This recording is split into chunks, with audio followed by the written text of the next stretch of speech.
Israel Iran യുദ്ധം രൂക്ഷമാകുന്ന ഈ സമയത്ത് ഇസ്രായേലിന്റെ ഏറ്റവും വലിയ പ്രതിരോധ സംവിധാനമായ അയൺ ഡോം എന്താണെന്ന് നോക്കാം. ലോകത്തെ ഏറ്റവും ആധുനിക വ്യോമ പ്രതിരോധ സംവിധാനമാണ് അയൺ ഡോം.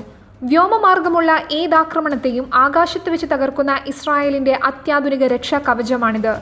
ഇസ്രായേൽ പ്രതിരോധ സംവിധാനത്തിന്റെ ഏറ്റവും താഴെയുള്ള പാളിയാണ് ഈ അയൺ ഡോം. അതിനു മുകളിലായി ഡേവിഡ് സ്ലിംഗ്, ആരോ 2, ആരോ 3 എന്നിവ സുരക്ഷയൊരുക്കുന്നു. ശത്രുവിൽ നിന്നും വരുന്ന റോക്കറ്റ്, വിമാനങ്ങൾ, ഹെലികോപ്റ്റർ, ഡ്രോണുകൾ പോലുള്ളവയെ മിസൈലുകൾ ഉപയോഗിച്ച് പ്രത്യാക്രമണം നടത്തി തകർക്കുകയാണ് അയൺ ഡോം ചെയ്യുന്നത്. അയൺ ഡോമിൽ റഡാറുകൾ, നിയന്ത്രണ കേന്ദ്രം, മിസൈലുകൾ എന്നിവയുൾപ്പെടുന്നു. റഡാറുകൾ ഇസ്രായേലിലേക്ക് വരുന്ന റോക്കറ്റുകളുടെ സഞ്ചാരപഥം കണ്ടെത്തി നിയന്ത്രണ കേന്ദ്രത്തിന് കൈമാറുന്നു. സുരക്ഷിത മേഖലയിലേക്ക് വരുന്ന ഈ റോക്കറ്റുകളെ മിസൈൽ ഉപയോഗിച്ച് തകർക്കുന്നു.